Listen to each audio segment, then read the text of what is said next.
중요한 소식을 차곡히 모아 한방에 정리해드리는 나라의 TV 한방뉴스를 시작하겠습니다. 더불어민주당이 8일 국민의힘 배현진 의원이 문재인 정권을 태어나지 말았어야 한다는 뜻의 귀태로 규정한 것과 관련 저잣거리 욕설에 가까운 표현이라며 강하게 반발했습니다. 최인호 수석 대변인은 이날 페이스북을 통해 남의 당 사정에 가급적 말을 삼가려 하지만 당 대변인의 언행이 국민 입장에서 매우 불쾌하다고 쏘아붙였습니다. 이에 한 네티즌은 귀태란 저잣거리 막말을 처음 사용한 인간이 민주당 홍익표가 원조 아닌가? 박근혜 대통령한테 교수란 작자가 처음 쓴 것도 모르고 최인호는 헛소리 하는가? 라며 일침을 가했는데요. 그렇습니다. 이것들 이제는 하다하다 용어까지 선택적으로 구분질 처하고 자빠진 것 같습니다. 같은 말이라도 내가 하면 정의로운 단어이고 상대가 사용하면 저잣거리 막말. 참 엿같은 세상입니다. 좌파의 선택적 내로남불은 국회 안에서도 일어나고 있는데요. 국회가 천안함 폭침에 대한 역사적 사실을 왜곡하는 행위를 처벌하는 법안에 대해 헌법 위반 소지가 있다는 검토 보고서를 냈습니다.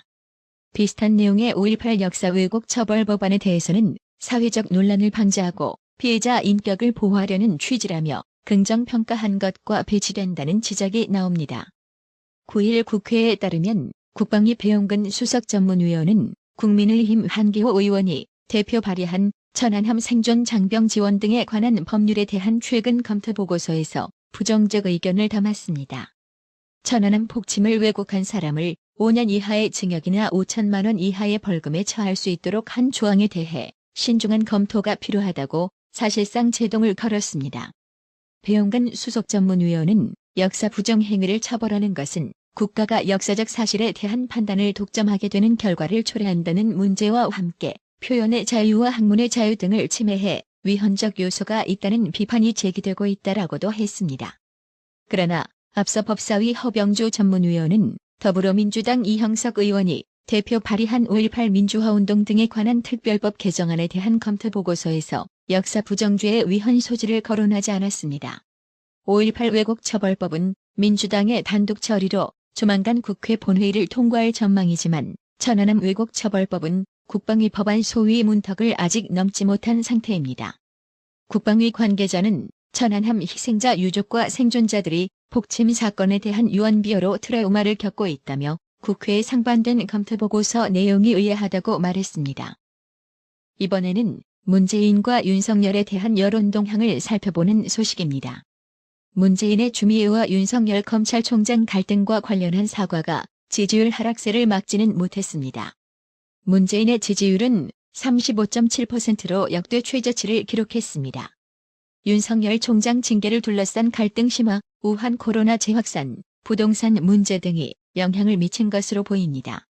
데일리안이 여론조사 전문기관 RN서치에 의뢰해 실시한 12월 둘째 주 정례조사에 따르면 문재인 국정 수행에 대한 긍정평가는 35.7%로 나타났습니다.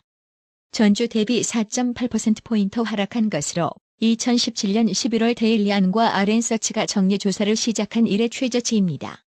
종전 최저치는 부동산 정책 논란이 일었던 올해 8월 2주차 조사의 38.7%입니다. 조국 사태 당시인 지난해 9월 3주차 조사에서는 42.1%로 집계됐습니다.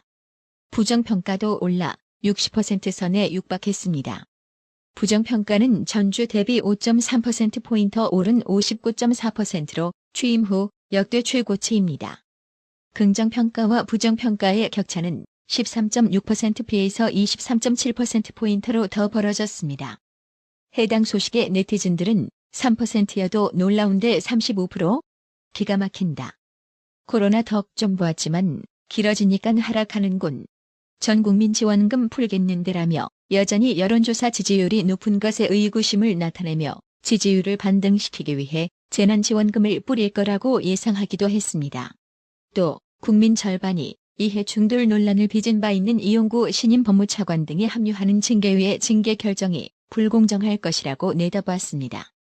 데일리안이 여론조사 전문기관 RN서치에 의뢰해 실시한 12월 둘째 주 정례조사에 따르면 이용구 차관의 합류로 윤석열 총장에 대한 징계가 공정하게 진행되리라 생각하는가라는 질문에 응답자의 절반인 49.9%가 불공정할 것이라고 답했습니다. 공정할 것이라는 응답은 35.6%에 그쳤으며 판단을 유보한 응답자는 14.5%로 나타났습니다. 또 윤석열 검찰총장에 대한 법무부 징계위원회 개최가 하루 앞으로 다가온 가운데 리얼미터 차기 대선 주자 조사 결과 윤석열 검찰총장 지지율이 계속 올라 이낙연 더불어민주당 대표 이재명 경기도지사를 제치고 선두로 올라섰습니다. 9일 리얼미터에 따르면 국민일보 의뢰로 지난 7일에서 8일 이틀간 전국 성인 1,000명을 대상으로 차기 대선 주자 선호도를 물어본 결과 윤석열 총장이 25.8%로 오차 범위 내에서 선두를 차지했습니다. 이낙연 대표와 이재명 지사는 20.2%로 동률로 나타났습니다. 이는 리얼미터가 오마이뉴스 의뢰로 지난달 23일에서 27일 닷새간 전국 성인 2,538명을 대상으로 조사한 결과와 비교하면 윤석열 총장 지지율이 계속 상승세를 타고 있음을 보여줍니다. 9일 윤석열이 대선 후보 지지율 1위를 차지한 여론조사는 리얼미터뿐만이 아니었습니다.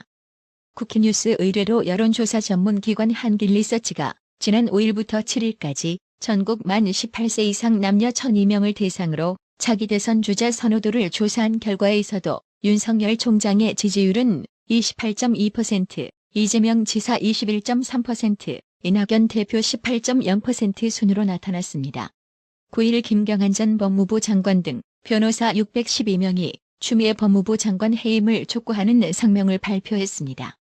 변호사 모임인 한반도 인권과 통일을 위한 변호사 모임, 약칭 한변은 이날 오전 11시 서울 서초구 서울지방변호사회관 앞에서 이용우 전 대법관, 박재윤 전 대법관, 이상경 전 헌법재판관, 김경한 전 법무부 장관, 한부환 전 법무부 차관, 하창우 전 변협회장, 김현 전 변협회장 등이 참여한 성명을 발표했습니다.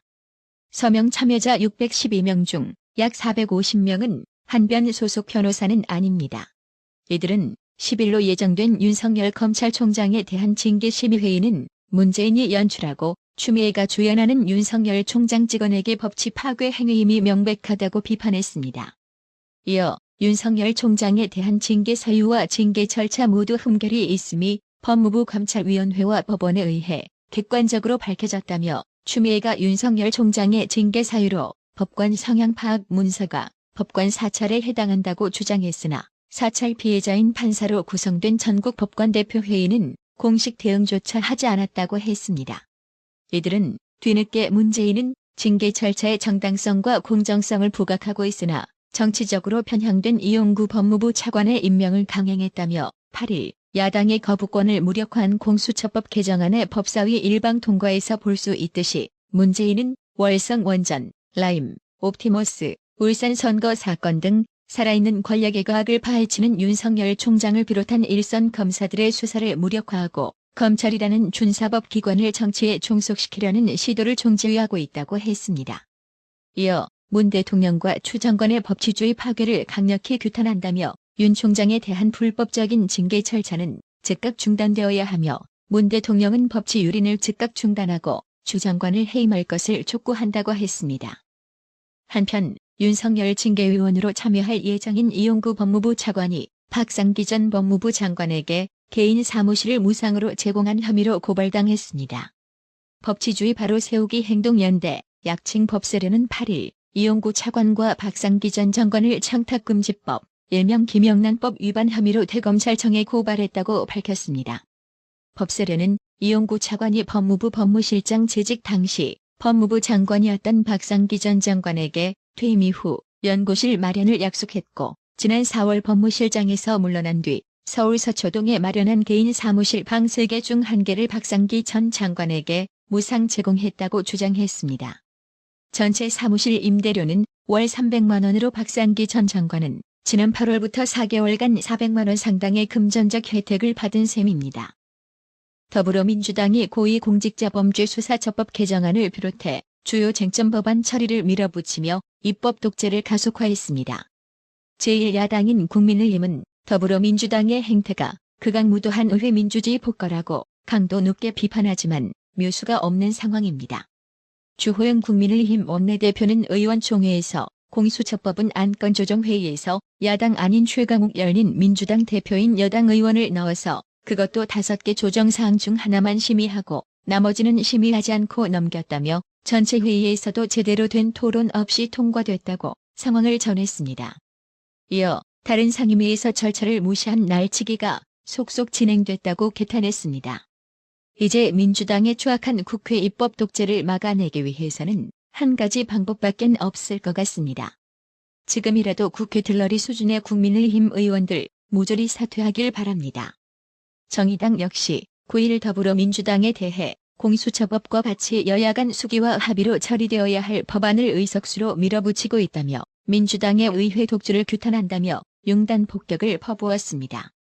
강민진 청년정의당 창당준비위원장은 이날 논평을 통해 이같이 말하며 야당의 반대에도 불구하고 공수처장 후보 추천의 야당 비토권을 삭제한 것은 민주당의 잘못.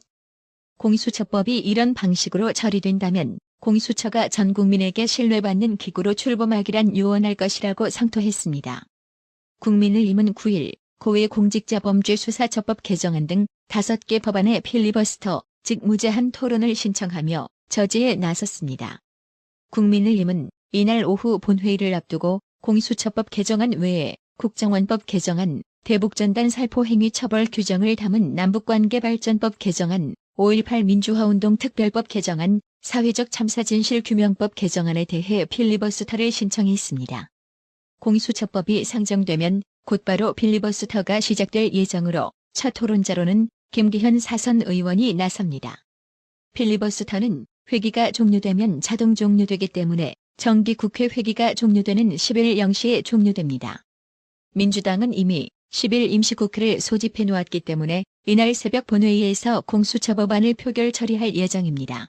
강문영님, 몽영훈님, 어려운 나라의 TV 운영 유지를 위해 오랫동안 구독료 후원 정기적으로 해주셔서 정말 감사합니다. 나라의 TV는 구독료 후원으로만 운영 유지되고 있으니 구독자님들의 따뜻한 정성이 필요합니다.